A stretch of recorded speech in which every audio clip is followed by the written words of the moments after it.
আসসালামু আলাইকুম ভিউয়ার্স, আশা করি সকলেই ভালো আছেন।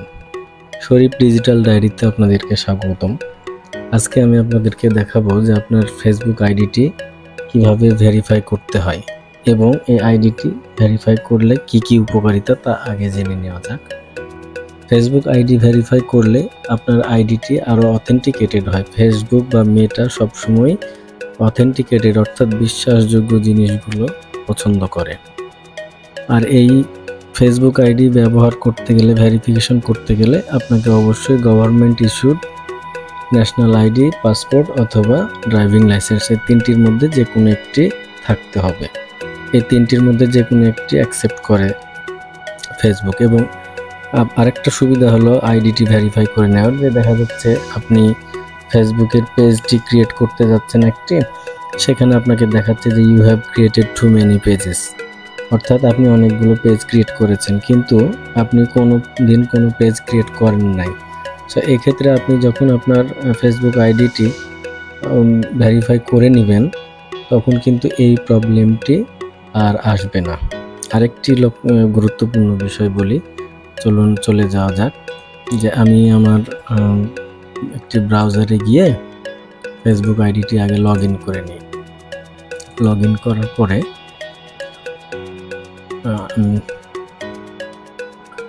এখানে অবশ্যই একটি জিনিস খেয়াল করবেন যে আপনার যে ন্যাশনাল আইডি বা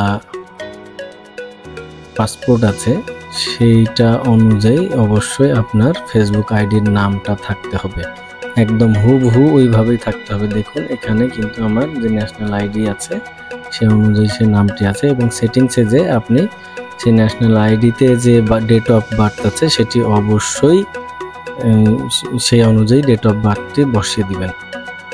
তো সেটি আমি আর এখন দেখাচ্ছি না, আমি সরাসরি আইডি ভেরিফিকেশনে চলে যাচ্ছি।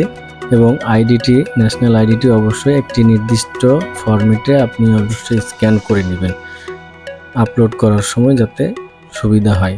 সো স্ক্যান করার ফরম্যাটটিও আমি দেখিয়ে দিচ্ছি যে আসলে কোন ফরম্যাটে স্ক্যান করতে হবে।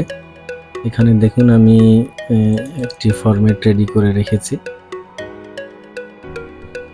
এই যে এই ফরম্যাটে, জাস্ট এই ফরম্যাটে আপনি আপনার ন্যাশনাল আইডিটি স্ক্যান করে রাখবেন এবং এটির একটি সাইজ আছে, সেই সাইজ অনুযায়ী আপনি স্ক্যান করে সেটিং করে রাখবেন। এবং এই পেজটার সাইজ হচ্ছে 1500 বাই 1000।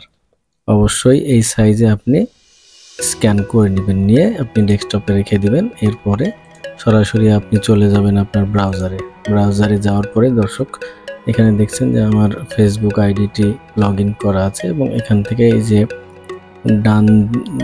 ডান দিকে কর্নার যে আমার ছবি দেখা যাচ্ছে, এখানে অ্যাকাউন্ট লেখা হচ্ছে, এই যে ড্রপ ডাউনে আমি ক্লিক করব। ক্লিক করার পরে আমি দেখব যে এখানে সেটিংস অ্যান্ড প্রাইভেসি আছে। সেটিংস অ্যান্ড প্রাইভেসিতে যাওয়ার পরে আমি সরাসরি সেটিংসে যাব। সেটিংসে গেলে আমাদেরকে এরকম একটি ইন্টারফেস নিয়ে আসবে, দেখতে পাচ্ছেন। এই জায়গাতে সেটিংস অ্যান্ড প্রাইভেসির মধ্যে মেটা অ্যাকাউন্ট সেন্টার, এই জায়গাতে দেখবেন যে personal details, password and security, ad preferences, payments and verification. আমরা করব এই যে ভেরিফিকেশন, এটি চাপ দেওয়ার পরে আমাদেরকে নিয়ে আসবে, এখানে একটি ইন্টারফেস দেখাবে। দেখানোর পরে এই জায়গাতে দেখুন যে প্রোফাইলসের এখানে দেখাচ্ছে যে পার্সোনাল ডিটেলস, পাসওয়ার্ড, সিকিউরিটি এগুলো দেখাচ্ছে। তো আমি পার্সোনাল ডিটেলসে যাব। পার্সোনাল ডিটেলসে যাওয়ার পরে আইডেন্টিটি কনফার্মেশনে যাব। আইডেন্টিটি কনফার্মেশন এখানে যাওয়ার পরে দেখুন এখানে 1 স্টেপ টু কমপ্লিট দেখাচ্ছে। এই জায়গাতে কনফার্ম ইউর আইডেন্টিটি আমি গেট স্টার্টেড করব। গেট স্টার্টেড এখানে আপনাকে বলবে যে কেন আপনি আপনার আইডিটি ভেরিফাই করতে চাচ্ছেন। এখানে 3টি কারণ দেওয়া আছে: running ads about social issues and elections and politics, protect your account, এবং নান অফ অ্যাবভ। আপনি দিবেন প্রোটেক্ট ইউর অ্যাকাউন্ট। তারপরে দেখুন এখানে যেটি বলছে যে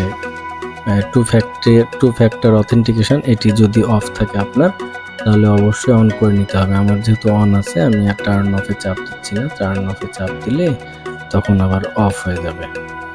সো এখান থেকে আমি ব্যাক করে নিব। ব্যাক করার পরে এইখানে আসবো ওয়ান স্টেপ টু কমপ্লিট। এই যে দেখুন এখানে দেখাবে confirm your identity, choose how to confirm your identity, upload your ID, get a form notarized. আপনি আপলোড ইওর আইডিতে দিবেন চাপ, এখানে চাপ দিবেন, তারপরে নেক্সটে চাপ দিবেন। তারপরে দেখুন এখানে দেখাচ্ছে যে how do you want to upload your ID, browse photo, use mobile app. আপনি ব্রাউজ ফটোতে দিবেন, তারপরে নেক্সটে ক্লিক করবেন। নেক্সটে ক্লিক করার পর দেখুন choose types of ID to upload. আমি প্রথমেই বলেছিলাম যে government issue ID Meta prefer করে, তার মধ্যে passport, driving licence, national ID card এবং এটি আরেকটি দেখছি যে ম্যারেজ সার্টিফিকেট। আমি এখানে দিচ্ছি national ID card. Smart ID card হতে হবে অবশ্যই। এখানে দেখুন upload your photo of your ID, এখানে আমাকে আমার আইডি কার্ডটির ছবি আপলোড করতে বলতেছে। সো এখানে যে আপলোড লেখা আছে এখানে আমি চাপ দিব। তারপরে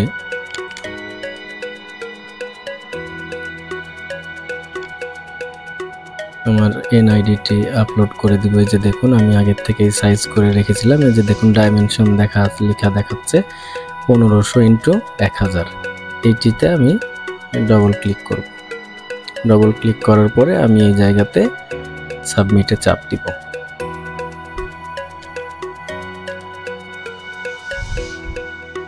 সাবমিটে চাপ দেওয়ার পরে একটু অপেক্ষা করতে হবে, কি বলবে সেটা দেখা যাক।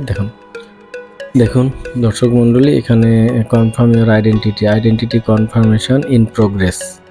আমার এটি অবশ্যই সময় নেবে, সর্বোচ্চ 8 থেকে 12 ঘন্টার মধ্যে একটা নোটিফিকেশন চলে আসবে। আমি আপাতত এখানে ফিনিশে চাপ দিয়ে দিব। এখানে দেখুন লেখা আছে we are reviewing your information.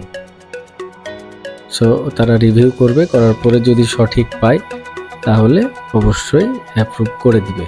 Approve করার পরে আপনারা দেখতে পাবেন হ্যাঁ আপনার আইডিটি ভেরিফাইড দেখাচ্ছে। কোথায় ভেরিফাইড দেখাচ্ছে আমি সেটাও দেখিয়ে দিচ্ছি।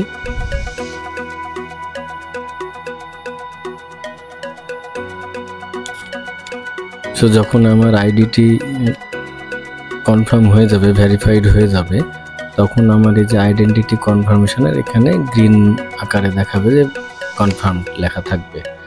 আর আমি আবারও বলে দিচ্ছি যে আইডি ভেরিফাইয়ের ক্ষেত্রে আপনি অবশ্যই আপনার ফেসবুকে আগে লগ ইন করে নিয়ে আপনি যে আইডিটি দিয়ে ভেরিফাই করবেন সেটির অনুযায়ী আপনার নাম এবং জন্ম তারিখ হুবহু ওইভাবে আগে ঠিক করে নেবেন সেটিংসে। যে তাছাড়া কিন্তু মিসম্যাচ হবে, তখন কিন্তু অ্যাপ্রুভ হবে না। আর আপনার যে আইডি কার্ডটি ভেরিফাই করবেন সেটি 1500 × 1000 সাইজের এক পেজের মধ্যে আমি যে ফরম্যাটটি দেখিয়ে দিয়েছি সেই অনুযায়ী অবশ্যই স্ক্যান করে রাখবেন। তো ভিউয়ার্স, আশা করি ভিডিওটি ভালো লেগেছে। ভালো লাগলে অবশ্যই আমার চ্যানেলটি সাবস্ক্রাইব করবেন। ধন্যবাদ।